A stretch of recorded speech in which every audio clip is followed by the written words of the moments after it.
guys, this is Stephanie. Welcome to Stephanie's Journey. For those of you who are here for the very first time, welcome. And for those of you who are returning, welcome back. Today I have for you a homemade potato chip recipe video. Well, it's not a recipe, it's just potatoes. So if you're interested in seeing how I make my potato chips at home, then stick around and stay tuned.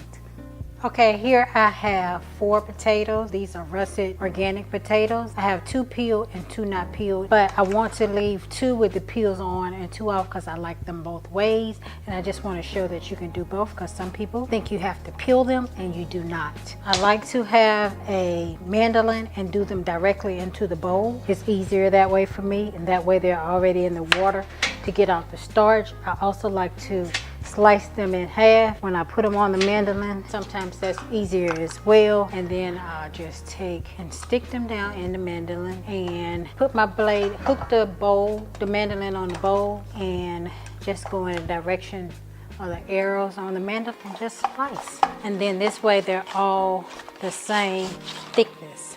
And watch your fingers with mandolins because you can slice your freaking finger off. So what I'm gonna do is finish chopping these up. Okay, I've finished with all of them, and you can see the thinness of them. They're all about uniform in size, some with their skin and some without. If you don't have a mandolin, you can usually use a grater and use the sides of them. Each one is the individual thickness. You can usually, these are used for cheese, but usually the top one is the thinnest, but check yours because all of them are different. Or if you have a food processor with a cutter, you can cut it if the mouth is wide enough for your potato, or you can just cut it in half and then just make half slices. It doesn't matter the shape, it just really matters what they taste like. But see how this water is cloudy? You want to continue to rinse this until they set and they're clear. You can soak them in salt. I try not to, because I don't want that much salt on my potato chips. I'm trying to watch my salt intake, so I'm going to let these soak, put them in some clean water and let these soak for about 10 minutes,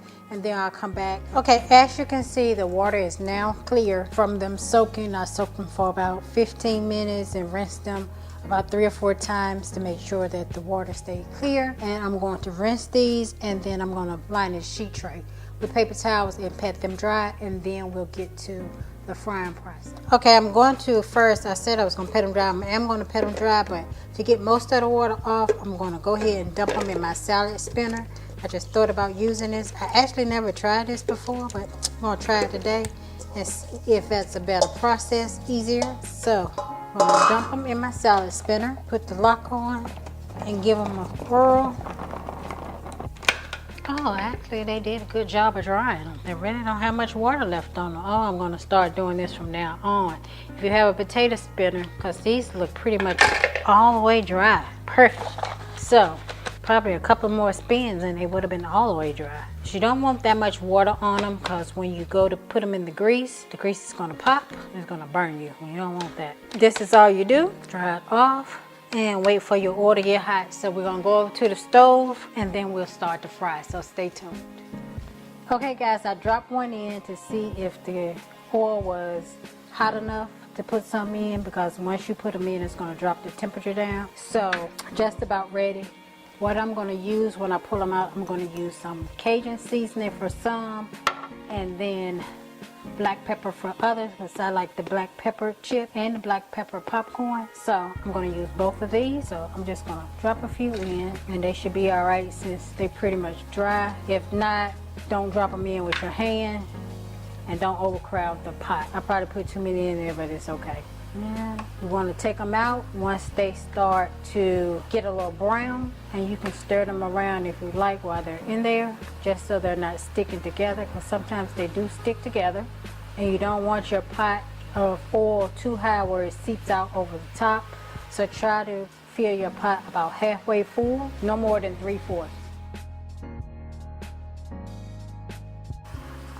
So let's take them out, and while they're hot, sprinkle your Cajun seasoning on them, or whatever seasoning you're going to put on them, and then they're ready. Once they cool off, then you can go ahead and drop a second batch in. Okay, the very last batch is finished, and we're going to take that out and lay it on the paper towel to drain and to season. Those are a little bit darker than the other ones, but I was trying to do 2 things at one time, but they're just fine. They're not burnt, they're just a little dark. And I'm gonna put a little salt on all of them, not much. This last batch, I'm gonna put my Cajun seasoning, flip them over so they're on both sides. Oh, hot. And put a little bit more. And I'm gonna put a little black pepper on them all too. And that is it. We will do the taste test right after the grease soaks up a little bit and they cool down, and we'll be ready. Okay guys, I have finished my potato chips and now it is time for a taste test. So I also have made some sour cream and chives dip for the potato chips, so we're going to try them first by themselves and see what they taste like. They're so good. I love potato chips. I can eat a whole bag when I open them. They're crispy just like they would be when you buy them out of the bag. I'm going to take some of my sour cream and chives, and I use vegan sour cream and just mix some dried chives with it. You can use fresh chives, but I had tried, so that's what I used. And that's it, guys. Just make them at home anytime you get ready. So yeah, thank you guys for stopping by my channel. Happy holidays, and I hope that you guys enjoyed the video. Bye-bye. I'm going to eat the entire batch of these chips in one sitting.